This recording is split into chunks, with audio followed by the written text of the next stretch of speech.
Alors, bonjour à vous, bonjour à vous. Je suis assez ravie parce que je viens de faire une tentative de micro-montage, d'introduction pour pouvoir introduire, ce magnifique, livre. Alors évidemment, ça y est, je l'ai lu, je l'ai achevé.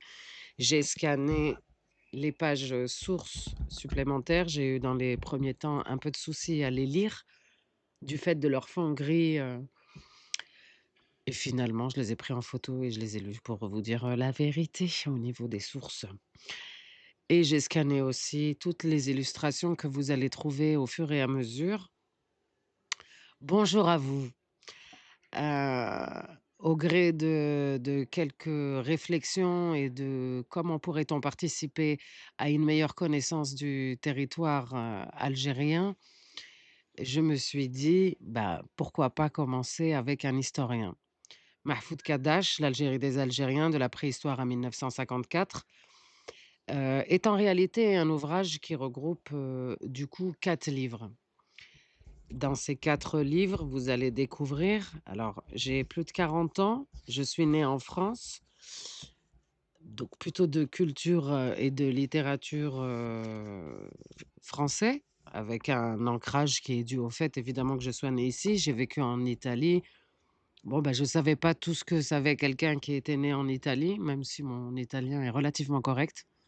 Grazie mille signora Bertolozzi, spéciale dédicace à ma prof d'italien. Donc il s'avère que j'étais portée par l'élan. On ne peut pas s'attendre à une vraie connaissance du territoire algérien sans passer par ce livre.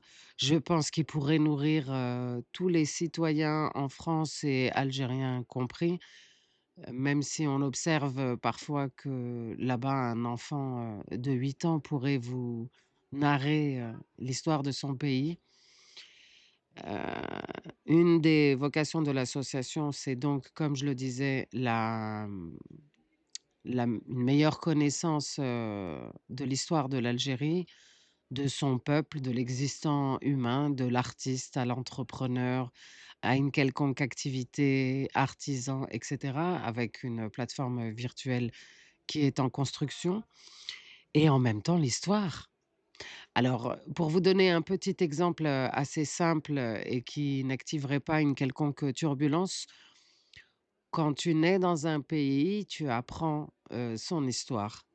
Si jamais elle est en lien avec d'autres pays, tu en apprends des choses et puis lorsque tu voyages, tu en apprends d'autres. De la même manière que lorsque je suis allée à Berlin et que j'ai visité le musée de l'histoire allemande, une extension, de connaissances, est arrivée.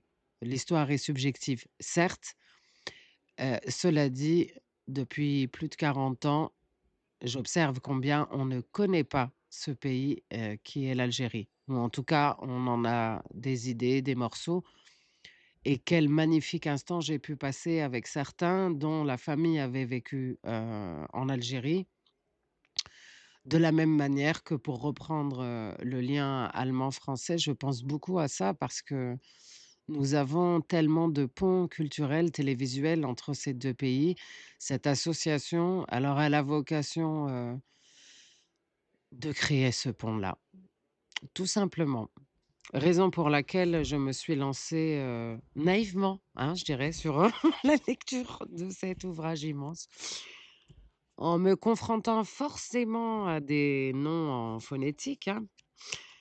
Et ça traite d'antiquité et cetera, donc ça a été quand même un vrai défi.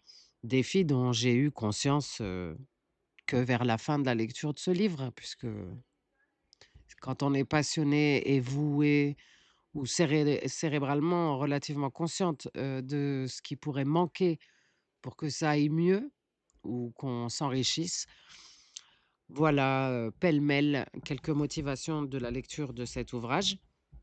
Je fais une dédicace à la librairie, j'espère que je vais pas bugger, la librairie du Tiers-Monde Alger Centre, place, Émir Abdelkader. C'est une mise en abîme de dédicace puisque la place Émir Abdelkader, vous allez le découvrir ou le retrouver, dans cet ouvrage évidemment, tant il a fait partie, de l'histoire de ce pays. Mais pour avoir entendu tellement de fois des phrases, qui, par ma sagesse, n'ont eu de réponse qu'un silence ou pas grand-chose parce que, il y a eu des phrases qui sont allées très, très loin, notamment parfois parce qu'on ne me prenait pas pour une femme d'origine maghrébine et précisément, pour une grosse partie algérienne.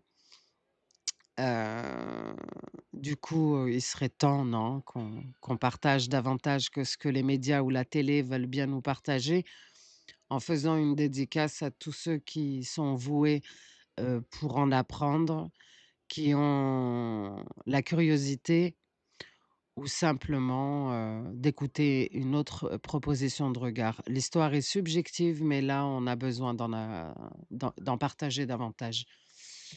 Alors bienvenue dans ce monde et cette, découverte, à l'initiative de l'association Benatna al Khair, entre nous le le bien, j'allais dire association loi 1901 à but non lucratif, dont la deuxième dominante est aussi l'accompagnement des publics en difficulté globale.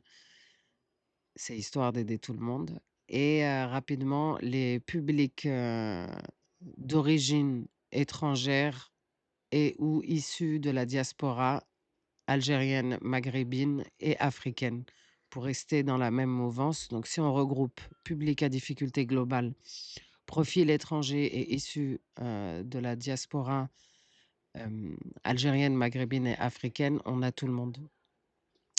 Voilà, voilà, très bonne, découverte et pour les petits couacs, de lecture, plus de 700 pages, j'ai pas révisé, hein.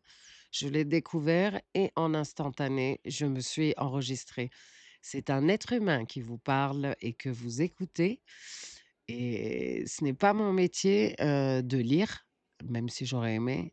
J'aime déjà écrire, dessiner et plein d'autres choses. Je pense que c'est déjà bien. Accordez-moi ou je vous présente mes excuses pour les petits couacs. D'ailleurs, je veux faire une dédicace à tonton Ahmed. J'ai dit Hoggar, donc c'est, vous le découvrirez, des Touaregs du désert, c'est Hogar qu'on doit dire. J'étais tellement motivée par les accents que j'en ai mis même quand il fallait pas. C'est comme quand, Camille Lelouch dit: «Je comprends pas les Français quand ils veulent parler arabe, ils exagèrent l'accent. Hamdoullah, Hamdoullah». Non, non, c'est toujours Hamdoullah. Bon, vous allez voir que c'est bon esprit. En tout cas, c'est présenté, avec, cœur, motivation, volonté de bon esprit et un bonjour à toute l'humanité. Pour celles que ça dérange, c'est pas très grave, c'est pas comme si on n'était pas affûté sur la situation et en retour, je vous offre ma plus grande sagesse, mon plus grand sourire et bonne découverte à tous. Merci.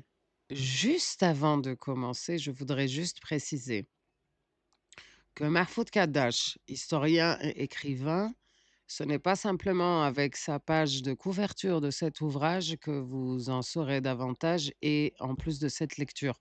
Vous allez retrouver sa bibliographie, son histoire en tout cas qui nous est proposée dans un article que j'ai trouvé, très riche. Au même titre que l'association, c'était une micro-intro, évidemment que de manière sérieuse, posée et officielle, vous sera présentée l'association dans un autre support, autrement, et cetera, et cetera. Je fais une dédicace aussi, pour tous ceux qui ont une histoire avec l'Algérie, celle qu'on n'entend pas à la télé. Nous sommes énormément liés, des centaines viennent chaque année pour retrouver, l'endroit où ils ont vécu ou chercher celui de leurs parents ou de leurs grands-parents qui ont toujours été accueillis avec, avec ce qu'on sait. Il faut voir les vidéos où des motards, il y a même des motards qui sont partis faire le tour de l'Algérie. Il se passe des choses, magnifiques et actuellement, cet enregistrement, il se fait précisément en août 2025. L'idée de l'association, elle existe depuis très longtemps. Elle existe d'ailleurs, elle est née le 10 septembre de l'année dernière. C'est bientôt son anniversaire, j'ai envie de pleurer parce que c'est quand même beau, de présenter ce livre, presque un an après. Voilà, voilà et pour tous ceux qui ont des idées, ou une partie de l'histoire, je fais une dédicace à quelqu'un qui a son prénom qui commence par un M et qui habite dans une ville qui commence par un V. Heu, on peut en apprendre, davantage. Quand on est à côté de quelqu'un, on apprend des choses et on peut aller un peu plus loin. Le meilleur, pour tout le monde et excellente découverte. À bientôt. C'est parti.